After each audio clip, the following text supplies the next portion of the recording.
Good afternoon, Saints of First Church, on a messy Wednesday afternoon. A little cool out there.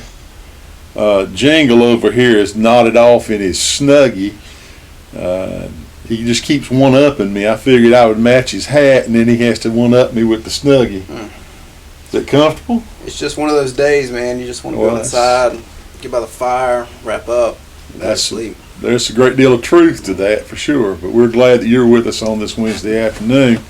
I want to get you up to speed on a few things, a couple of reminders.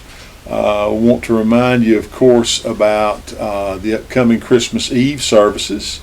Tell us a little bit about the early service. Right, so the early service is going to be anytime you can make it between 5 and 7 p.m.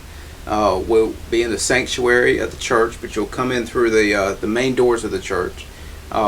And you can come as a family or as a small group, whoever you're comfortable sharing communion with. And there'll be when a spot is available, we'll kind of let you go into the sanctuary. You'll have 5 minutes or so to read through a little card and some prayers.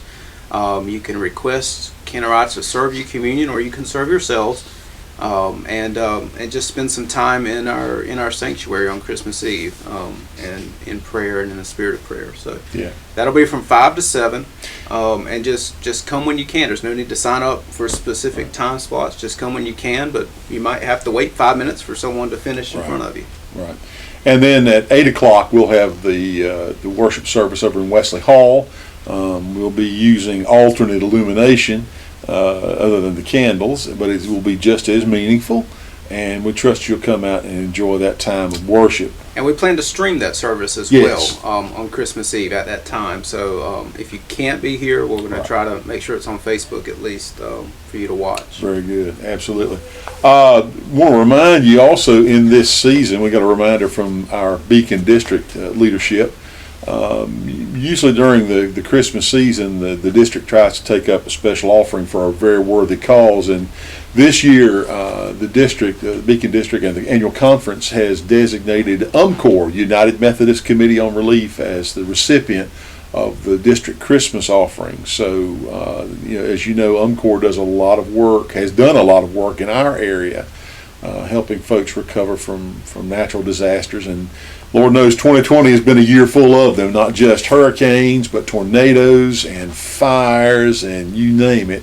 UMCOR has been at work, and so those good folks could certainly use some assistance, and I think this is a good time of the year to remind everybody of how blessed we are to be able to take care of some of the needs ourselves, but to receive help when we need it and to give it when we have the opportunity. So if you'd like to make a special Christmas offering to the good folks at the United Methodist Committee on Relief, you can go ahead and do that. There's a methodology to do it online. Stephen will put this up for you.